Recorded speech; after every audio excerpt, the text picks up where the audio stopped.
You're watching CBS 8 Mornings at 6.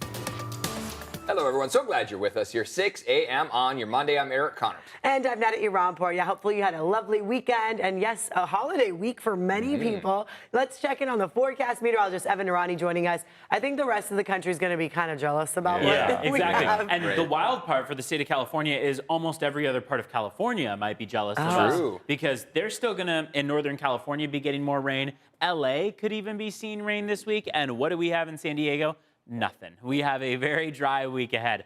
Looks like there is a 10, maybe 20% chance of some sprinkles out there by Wednesday. Today and tomorrow, though, looking partly cloudy. Temperatures still in the 70s out there and pleasant as you walk out the door right now, mostly 40s and 50s. 52 in downtown San Diego, 47 in El Cajon, and 45 in Escondido. Coming up, we'll talk about that chance for some sprinkles on Wednesday and then what's to expect beyond that. Back to you. All right, Evan, thank you. And now, of course, a busy holiday travel week begins this morning. This year's Thanksgiving travel expected to be record-breaking, even exceeding pre-pandemic numbers. CBS 8's Regina Yarita live at the San Diego International Airport with how things are looking there right now. Regina? Yeah, good morning, Eric and Netta. And look, we're just days away from Thanksgiving. So in these next couple of days, we're really going to see the San Diego International Airport get busier as many are traveling to get just in time for that turkey dinner or, you know, just to get to their loved ones by Thursday. So right now, it seems like the San Diego International Airport, at least in Terminal 2, things are slowing down. We were talking about certain peak times that people should be looking out for, especially around 4:30 to 6 a.m. Tomorrow, though, it's really going to start picking up. If you're flying out of San Diego, it's important to remember it's still under construction, which could add some challenges. San Diego airport officials are preparing for a significant surge in holiday travelers. Travel is forecasted to be up 6% compared to Thanksgiving week last year. Now, the airport expects to see 460,000 travelers. Nationwide, 2.8 million people are expected to fly Tuesday, and next Sunday could set an all-time record with more than 3 million passing through airport security nationwide. We were able to catch up with some travelers yesterday. Take a listen to what they told us. Excited. We have coats, scarves, gloves, hats, everything packed. This is probably the one time of the year I'll check it back.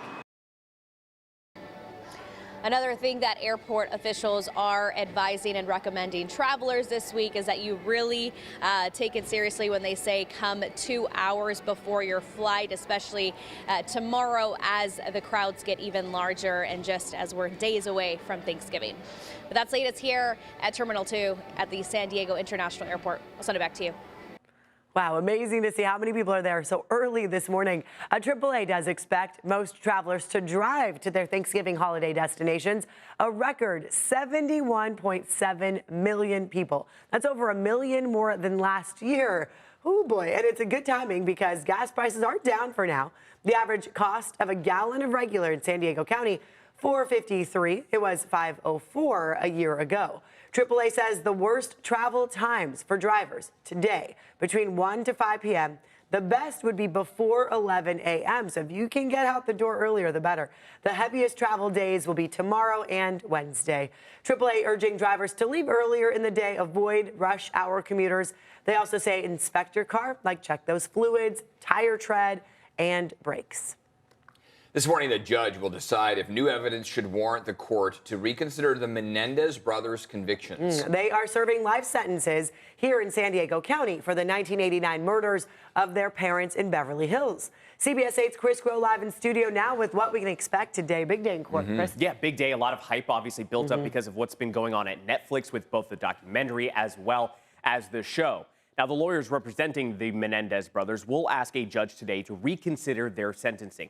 Now, they are currently serving an original sentence of life in prison for murdering their parents, and that's being served at Donovan Correctional Facility here in San Diego County in Otay Mesa. Their legal team has been trying a number of ways to obtain their freedom. Know that the Menendez brothers are trying for clemency, they're trying for resentencing, and they're trying for a successful habeas petition. And that was CBS's legal analyst, Jessica Levinson. Now, today is the hearing for habeas corpus. That looks at the legality of their imprisonment. We could potentially hear from them directly during this hearing. The pair have been locked up for more than 30 years following the murder of their parents, Jose and Kitty Menendez. Eric and Lyle's first trial was in 1994. It was a mistrial. Then the brothers were convicted in 1996 after a controversial trial where the judge would not allow the jury to hear the defense's claims that the brothers acted in self-defense after suffering years of physical and sexual abuse. Since then, new evidence has come out. A former member of the 80s boy band Menudo has come forward alleging that Jose Menendez sexually abused him when Menendez was an executive at RCA Records. There's also a letter written to a family member that has been discovered where one of the Menendez brothers actually details the abuse before the murders. Their attorney was asked this by CBS in a recent interview. Would argue that they were old enough to walk away. That same argument can be used on any wife who's battered, who kills a husband or an abuser, or any husband, vice versa.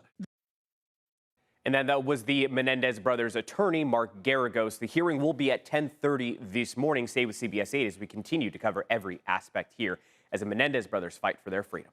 Eric? All right, Chris, thanks for the update there. This morning, a teenage girl is hurt after being stabbed in Paradise Hills. Police say a group was drinking at Paradise Hills Community Park around 4:30 yesterday afternoon when the victim and suspect got into a verbal argument. Police say a 17-year-old girl hit a 21-year-old woman with a stiletto-heeled shoe. Police say the 21-year-old then stabbed the girl with a butcher knife. The 17-year-old was taken to the hospital, but is expected to be okay. Right now, crews are working to find the cause of a possible sinkhole in Oceanside. Looks to be one. Police got word around 2:30 p.m. yesterday. Here you can see a lot of water flowing from the underground area on Melrose Drive near Cannon Road. A portion of Melrose Drive will be closed this morning while they do the work there. The closure affects both directions of Melrose. The Imperial Beach Pier will close again today. The Port of San Diego making repairs to it. There will be a partial closure at mid-pier today through Wednesday. It's expected to fully reopen by Thanksgiving. And we want to say thank you to all of you who stopped by Skate with 8 at Rady Children's Hospital Ice Rink at Liberty Station on Friday. It was a great time. Yes, it was. It was nice to see everyone until this happened.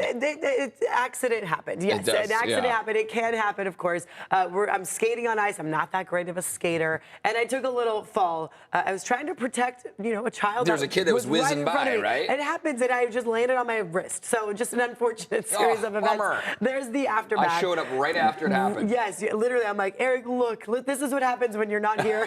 I needed you. Next year, I'm gonna put you in my hockey equipment. Yes, totally. Or like carrying me the way Chris was carrying his baby. That would put me in a carrier. But either way, it was a wonderful time. Of course, we love this event. This is the whole family before the incident. Yeah, right. Everyone had a great time. So there's your family all together. And they do have protective equipment out there. They got the helmets. They got little chairs you can push around. Chris was out there with Amelia. Amelia squealing with joy, so happy. And there are people there that will guide you and teach you. And I should have taken them up on that. Abby, of course, reporting live for us as well. There's Ramin. We did not put skates on the little one. No, I didn't think that would be a good idea. Not yet. Here you go. The ice rink will stay open, by the way, through January 5th. Special hours on the holidays. Of course, the proceeds, it's a great cause benefiting the Thriving After Cancer program. Yeah. And, zero regrets. I'm glad I made it out there. I love this event. It's one of the best, chances to ice skate with the palm trees and the sun. It's so beautiful there at Liberty It's so Station. perfect. Yeah. And if you couldn't do it this past weekend, I was out of town this weekend, but you can do it any day. Any That's the best part of day. it, is that it's not like it's a one-day opportunity. Yep, all the way You through can go anytime. January. You can go out to Coronado and do it too. Yeah. There's a lot of opportunities around the county to And on Saturday night, it was like a fresh Zamboni came through. and the rain. layered it with water there. We saw some hundredths of an inch, typical for San Diego to get the kind of residual weaker end of every storm that makes its way down the state. But we've talked about how devastating this has been toward Northern California. Inches of rain and feet of snow up around the mountains. For us in San Diego and even the greater San Diego County area, Orange County, San Bernardino County, this was a particularly non-impactful storm. Sunrise is about 20 minutes away. This is the beautiful view in the meantime. You can see some of those orange and pink hues toward the bottom of your screen, but as you look up in the sky, we've got some clouds out there that are going to be affecting us throughout the day and likely throughout the week. By the time we get to Wednesday, we have our best opportunity for rain in the forecast. That is a 16% chance, and what that means for us is we are likely to see a few scattered showers. There's nothing intense coming our way, but that is about our best opportunity for rain. By Thanksgiving Day, that chance drops down quite a bit. On satellite radar, these clouds are not even that dense to be able to be really detected on our satellite imagery. But once we start to pick up on that more visible satellite loop, so after sunrise, we'll be able to see a better display of whether or not we're impacted by those clouds. And the 5-day forecast, Wednesday, the day that we have that trough of low pressure at its closest, is going to be our cloudiest day, our coolest day as well. Upper 60s in the forecast. We'll warm up again for Thursday, a mix of sun and clouds for your Thanksgiving, and then back to cloudy skies by Friday. The emphasis here is that we've got a full week of 60s and 70s and dry skies.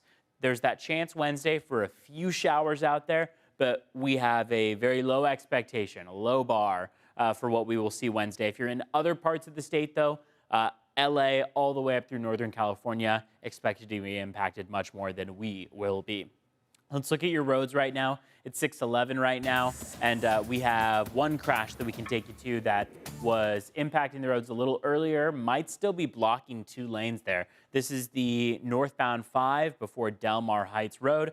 As you can see, there is no major slowing in either direction on the 5, which leads us to believe that CHP may have been able to push this over to the shoulder. In the meantime, here's a live look outside. This is the southbound 15 at Poway Road. Volume is pretty high here for the 6 o'clock hour, and it was for 5 too, but expect to be able to get where you need to go with minimal delays. Let's take a look at border wait times. It is a 90-minute wait at the San Ysidro Port of Entry, hour and a half in total. Otay Mesa Port of Entry is going to get you across about 40 minutes quicker. It'll be a 50-minute commute. Back to you.